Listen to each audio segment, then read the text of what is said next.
আসসালামু আলাইকুম বন্ধুরা, আশা করি সবাই সুস্থ আছেন।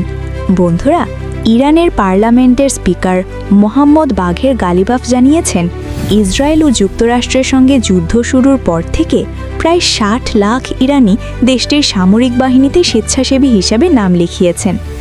এদিকে লেবাননে ইসরায়েলি হামলায় হাজার হাজার মানুষ নিজেদের ঘরবাড়ি ছেড়ে পালাতে বাধ্য হয়েছেন। ইরানের তেহরান ও তেহরানের নিকটবর্তী অলবুর্জ প্রদেশের কারাজে নতুন করে হামলার খবর পাওয়া যাচ্ছে। সেই হামলায় অন্তত ২ জন নিহত এবং কয়েকজন আহত হয়েছেন। ইরান সমর্থিত লেবাননের সশস্ত্র গোষ্ঠী হেজবুল্লাহর ঘাঁটিকে লক্ষ্য করে আজ আবারও লেবাননের দক্ষিণাঞ্চলে ব্যাপক ও ধারাবাহিক বোমা হামলা চালাচ্ছে ইসরায়েল। হাজারো মানুষ নিজেদের ঘরবাড়ি ছেড়ে পালাচ্ছেন। মার্কিন প্রেসিডেন্ট ডোনাল্ড ট্রাম্প অভিযোগ করেছেন যে ইরান যুদ্ধ ইস্যুতে ফ্রান্স যুক্তরাষ্ট্রকে কোনো সহযোগিতা করেনি। একই সাথে ট্রাম্প ফ্রান্সের প্রেসিডেন্ট এমানুয়েল ম্যাক্রোকে ব্যক্তিগতভাবেও আক্রমণ করে মন্তব্য করেছেন। তার জবাবে আজ ম্যাক্রো বলেন, ট্রাম্পের ওই মন্তব্য অশোভন ও এর কোনো জবাব দেওয়ার প্রয়োজন নেই।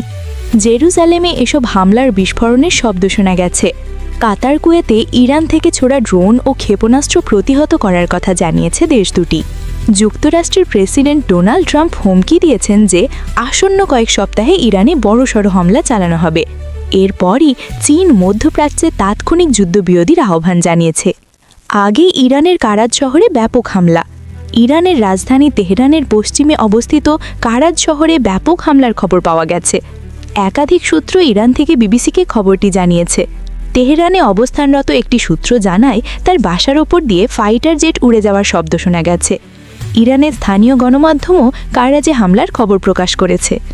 ইসরায়েলের বিমান বাহিনী আবারও শক্তিশালীভাবে ইরানে আক্রমণ করেছে, আর এই জন্যেই আরও শক্তিশালীভাবে ইসরায়েলে এমন করবে ইরান চাপ নিয়ে দিয়েছে ইরানের প্রতিরক্ষা IRGC।